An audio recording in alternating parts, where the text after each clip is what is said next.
লিচুপুর গ্রামে বাস করত এক গরিব কৃষক।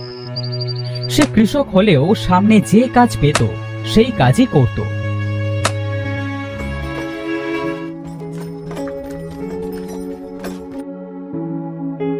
একদিন তার বউ বলল, ওগো, এভাবে আর কতদিন বাজার ঘাট করবে না শুনি? আজ বাড়িতে কোনো সবজি নেই, কি রান্না করব বলো তো? বউ, কোনো জায়গায় কোনো কাজ তো পাচ্ছি না। হাতে টাকা না থাকলে বাজারটা করি কি দিয়ে বলো তো? আমার নিত্যদিনের এই অভাব আর ভালো লাগছে না। কতদিন এই অভাবের যন্ত্রণা সহ্য করতে হবে তা কে জানে। দিবু মুখটা অন্ধকার করে বাইরে চলে এলো।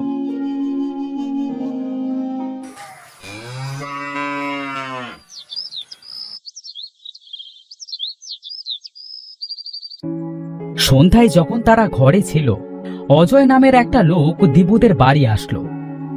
দিবু, এই দিবু, আরে তোরা কেউ কি বাড়িতে নেই নাকি? আরে ভাই, তুমি এসে গরিবের বাড়িতে হাতির পা। তা কি মনে করে আসলে আমাদের বাড়ি?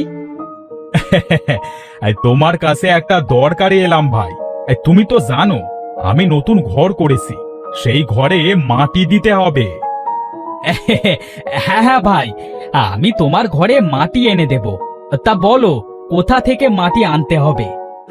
আরে দাঁড়াও দাঁড়াও, এত ব্যস্ত কেন? মাঠে আমার যে উত্তরের জমিটা আছে সেই জমি থেকে মাটি কাটতে হবে, বুঝলে?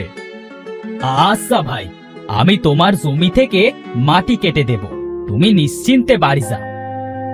ভাই, তোমাকে মাটি কেটে বাড়ি আনতে হবে না, এখানে গাড়ি থাকবে। মাটি কেটে গাড়িতে উঠিয়ে দিতে হবে। কাল সকাল থেকে কাজ শুরু করো। হ্যাঁ, আচ্ছা ভাই, ঠিক আছে।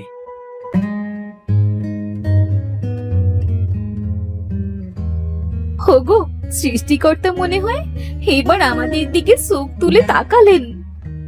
হ্যাঁ গিন্নি, কাল থেকে কাজে গেলে আমাদের খাবারের কষ্টটা মনে হয় কিছুটা কম হবে।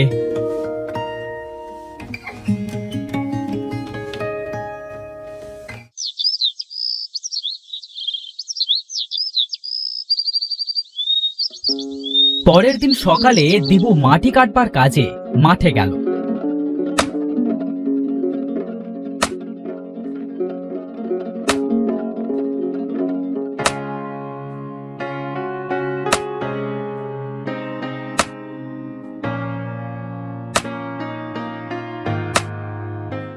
মাটি কাটতে কাটতে সে মাটির নিচে একটা ভাঙা পাতিল পেল।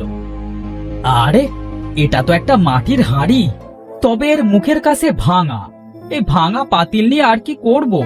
ভাগ্যটাই যখন ভাঙা, তাহলে ভাঙা পাতিল ছাড়া আর কি বা জুটবে? ভাই, এই ভাঙা পাতিলটায় কি দেখছো? এটা রেখে তাড়াতাড়ি কাজ করো।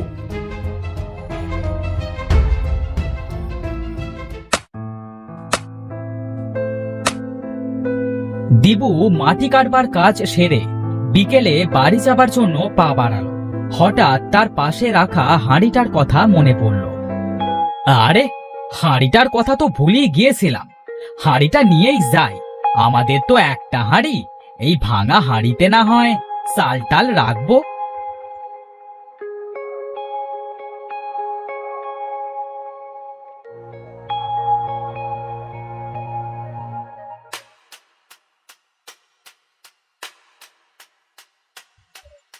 গিন্নি, ও গিন্নি, এই আমার জন্য একটু পানি নিয়ে এসো তো। এই নাও পানি।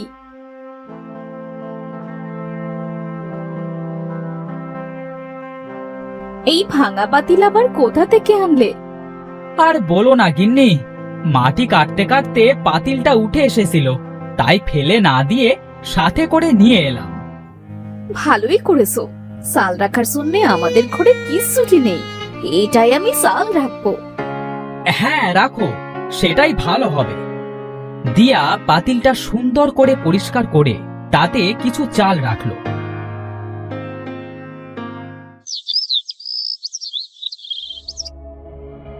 বাইরে কাজ গুছিয়ে সন্ধ্যার সময় দিয়া আর দিবু যখন ঘরে গেল, দেখলো পাতিল থেকে চাল নিচে পড়ে যাচ্ছে। গিন্নি, তুমি আজ এত চাল কোথায় পেলে? হাঁড়িতে ধরছে না বলে নিচে রেখেছো? দিয়া খাটের নিচে তাকিয়ে দেখলো চাল পাতিল থেকে নিচে যেন উতলে পড়ছে। আরে, আমি তো এই পাতিলে এখনো চাল রাখিনি, তাহলে এত চাল আসলো কোথা থেকে? গিন্নি, বলি কি, এই চালগুলা না কিছুতে রেখে দাও।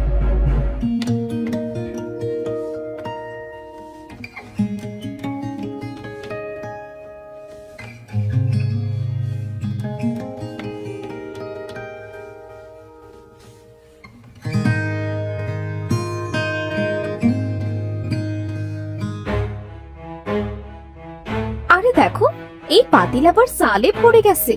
এইটা তো জাদুর পাতিল মনে হয়। আমার কিন্তু খুব খুশি লাগছে। গিন্নি, আমাদের কষ্টের দিন বুঝি এবার শেষ হবে। শোনো গিন্নি, এই পাতিলের কথা যেন ভুলেও কেউ টের না পায়। আরে না না, কেউ টের পাবে না। তুমি এক কাজ করো, এই পাতিলের ভেতরে কিছু টাকা রেখে দেখো তো, টাকা হয় নাকি। যেই ভাবা সেই কাজ। দিবু পাতিলের ভেতরে টাকার একটা নোট রাখতে সম্পূর্ণ পাতিলটা টাকায় ভরে গেল। আরে বাপরে, এটা তো ভারী অবাক করা কথা। এখানে তো যে জিনিস রাখা হচ্ছে তার দ্বিগুণ হয়ে যাচ্ছে। আমরা তো রাতারাতি বড়লোক হয়ে যাব। হোগো, এই টাকা দিয়ে কাল অনেক বাজার করে আনবে। কতদিন হয় আমরা ভালো মন্দ কোনো খাবার খাই না। এই আনবো গিন্নি, আনবো।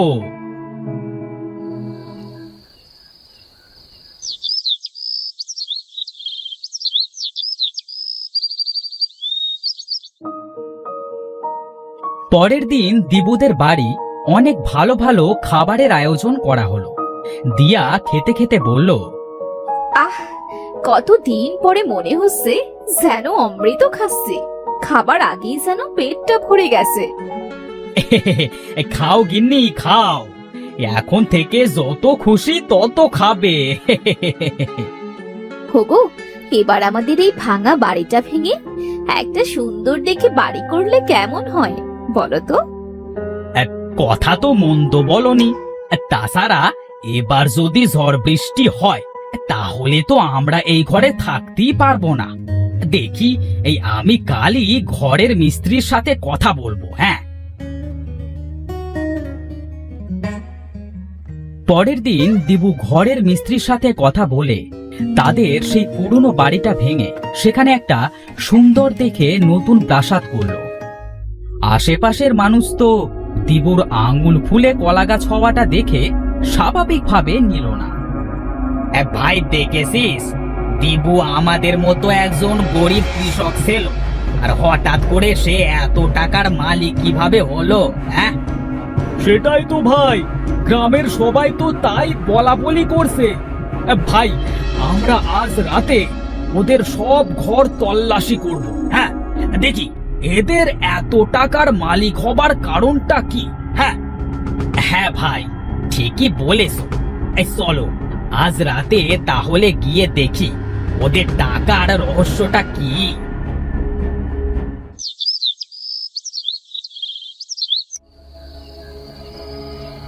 সেদিন রাতে দিবু ও তার বউ ঘুমিয়ে যাবার পরে তারা দুজন দিবুদের ঘরে ঢোকে।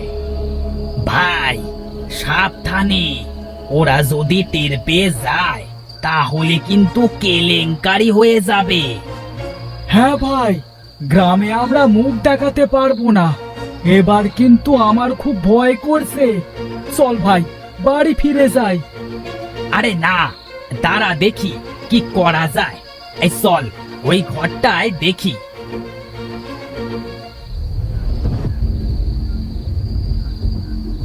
তারা ঘরের ভেতরে যেতে তাজু টেবিলে চোট খেয়ে টেবিলে থাকা ফুলদানিটা পড়ে যায়।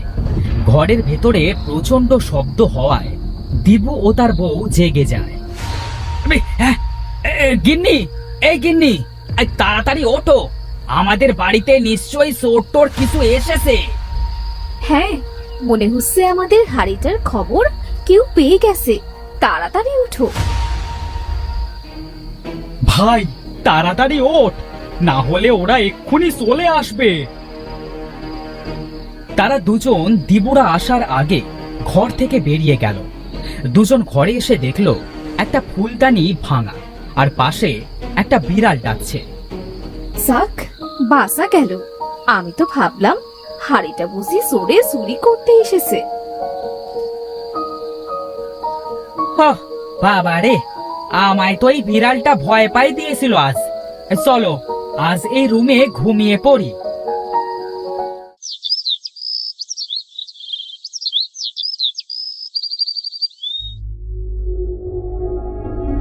গিন্নি, আমার অনেক টাকা চাই।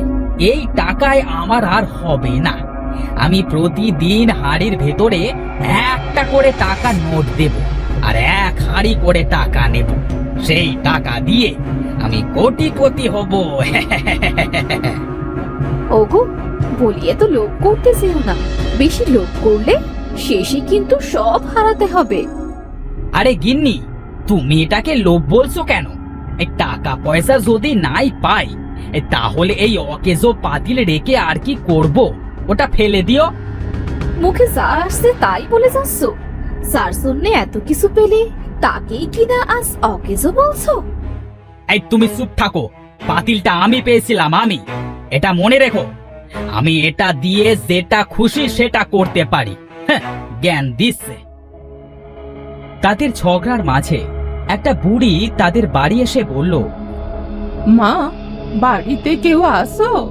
আমাকে একটু সাহায্য করো মা। কি বলছো গো বুড়িমা? আমাকে একটু সাহায্য করো মা। আমার যে খুব খাবার কষ্ট, কিছু খাবার দেবে মা আমাকে? হ্যাঁ বুড়িমা, তুমি ভেতরে চলে এসো, আমি তোমাকে খাবার দিচ্ছি। দিয়া বুড়িকে নিয়ে ঘরের ভেতরে গেল। দিবু বুড়িকে দেখে বলল, এই কি হলো? এই বুড়িকে তুমি বাইরে থেকে বিদায় না করে ঘরের ভেতরে আনলে কেন? হ্যাঁ, কি বলছো তুমি বুড়িমার সামনে? ইনি ক্ষুধার্ত, তাই খেতে এনেছি। যাও, একে বাইরে খাবার দিয়ে বিদায় করো। স্যা, স্যা, স্যা, স্যা, স্যা, কি ময়লা দেখতে। হ্যাঁ, থাক বাবারা, তোমরা আমার জন্য নিজেদের ভেতরে আর ঝগড়া করো না। আমি চলে যাচ্ছি। বুড়ি এ কথা বলে তাদের বাড়ি থেকে চলে গেল। দিবু দিয়াকে বলল, এই, তোমাকে আজ বলে দিলাম যে সে মানুষকে আমার বাড়িতে আনবে না, বুঝেছো? তুমি অনেক পাল্টে গেছো, আগের মতো আর নেই। আগে আমরা গরিব ছিলাম, তবে শান্তি ছিল। এখন এখন অনেক টাকা আমাদের, তবুও যেন কোনো শান্তি নেই। হ্যাঁ, যত সব অলুক্ষণে কথা। আমি এখন হাঁড়ির ভেতরে টাকা দেব। আমি ঘরে গেলাম, হাঁড়িটা নিয়ে এসো ঘরে। দিবু এই কথা বলে ঘরের ভেতরে চলে গেল। দিয়া হাঁড়িটা নিয়ে গেল দিবুর কাছে।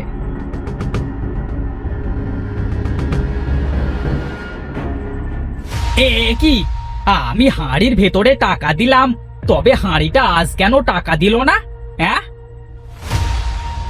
তোকে আমি এই হাড়িটা দিয়েছিলাম কারণ তুই অনেক ভালো ছিলি, কিন্তু এখন তোর মনে অনেক অহংকার, তাই তোর থেকে আমি আবার সব কেড়ে নিলাম। না বুড়িমা, তুমি আমাকে ক্ষমা করে দাও। আমি আমার মনে আর কোনো দিনও অহংকার আনবো না।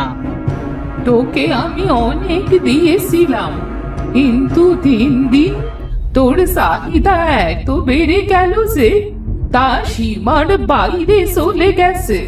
তোর গরিবে মানাবে, টাকাতে নয়। এ কথা বলে বুড়িটা হাঁড়ি থেকে গায়েব হয়ে গেল। দিবুর ঘরটাও আগের মতোই ভাঙাচোরা হয়ে পড়ে রইল। হ্যাঁ, সৃষ্টিকর্তা আমাকে পরীক্ষা নিয়েছে, তবে সেই পরীক্ষায় আমি পাশ করতে পারি নাই। খুব ভালো হয়েছে, বুড়িমা তোমাকে ঠিক কথাই বলেছে, তোমাদের মতো মানুষদের টাকায় নয়, সেরা কাপড়েই মানায়। গিন্নি তুমি আমাকে ক্ষমা করে দাও, আমি আমার ভুল বুঝতে পেরেছি। তোমার ভুল নিয়ে তুমি থাকো, আমি তোমার মতো মোটা মাথা মানুষের সাথে আর সংসার করতে পারবো না। অনেক কষ্ট করেছি তোমার কাছে এসে। দিয়া কথা বলে দিবুর বাড়ি থেকে বেরিয়ে গেল। তুসুক সেদিকে যায়, হাস সেদিকেই চলে যাব, আর ফিরবো না এর কাছে। আমি সব হারিয়ে ফেললাম, আমার আর কিচ্ছু থাকলো না। আমার লোভে পাপ হলো, আর পাপে ধ্বংস হলো।